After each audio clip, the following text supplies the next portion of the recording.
Hi, Mikel. Hi. Team news, please. Latest on Saka, Saliba, Trossard, please. Not a lot. We haven't had obviously a lot of players. It's the first training session we're gonna do together today, and we will know more after the session.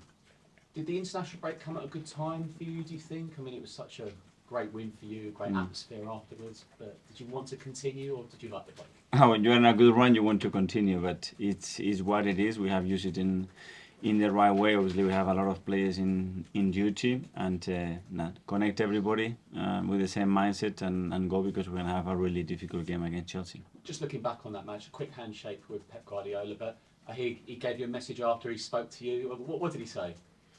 Nothing, as usual. We have lost quite a lot against them, and when you win, obviously, you get congratulated. It was an important game. It was a beautiful day for us, and we move on. It seems like ages now. Yeah, absolutely.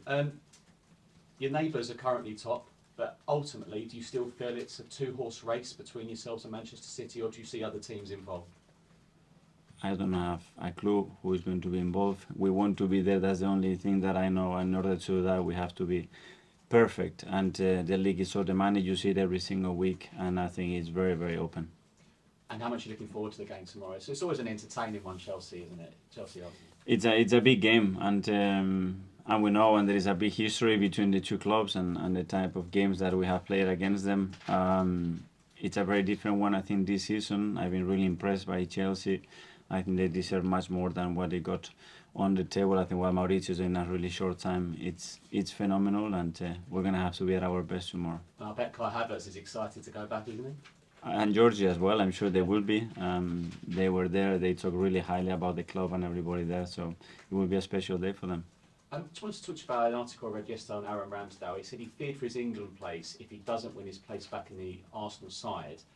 How do you approach that? Do you try and give him more games, or does he just have to win his place back? It's not easy for you.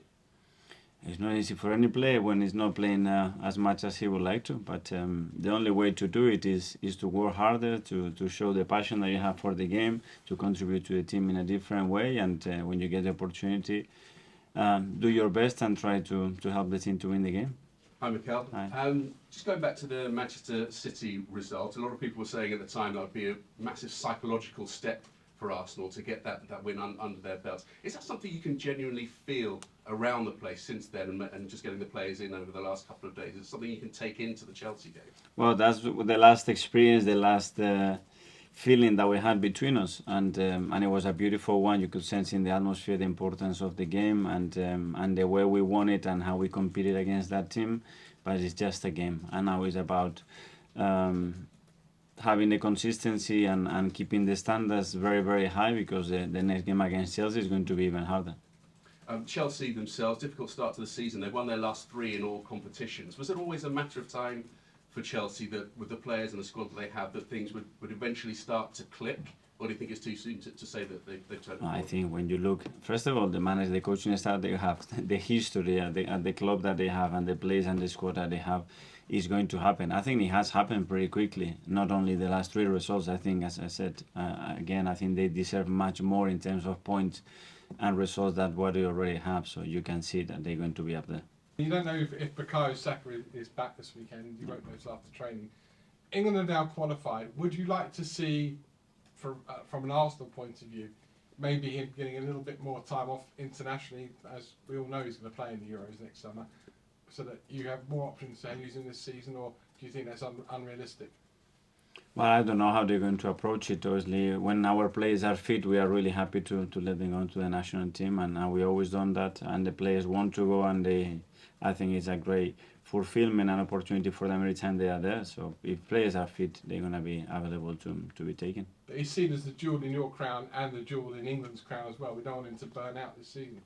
No, you don't, but you don't know the balance. But you ask the players, sometimes they feel much better when they are playing every 3 or 4 days. They can get a knock, they can get an injury. This is part of the game. George, hello, Mikel. Does Saka want to play tomorrow?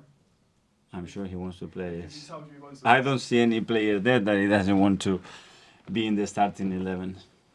Just in terms of Chelsea, I think when you took over at Arsenal had a bit of a problem with winning away against rivals, and you turned that around. I think you could beat Chelsea 4 times in a row. So Have you just got better players now? Is the mentality going away at Stamford Bridge? You're now favourites. You know, how's that all come about within the squad that they can go there and win? I don't know. It goes, I think, game by game, and tomorrow they have a really strong squad. They play at home. We have as well. We're in a good moment. We'll try to play better than them and beat them, and that's it. And what happened in the past, it doesn't really matter. And just a word on Pochettino. Have you had much dealings with him over the years? What do you make of him as a manager and a person? Well, first of all, obviously, it was my first professional opportunity in Paris, and we just arrived at the same time. We lived together in a hotel for 3 months.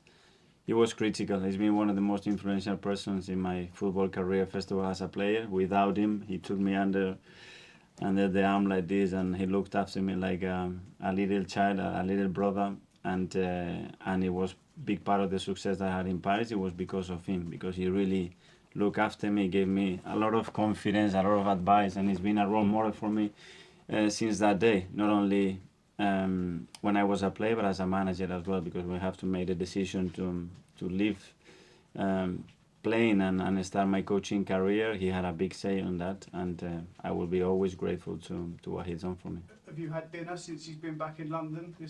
Yeah, we've seen each other a couple of times, yeah.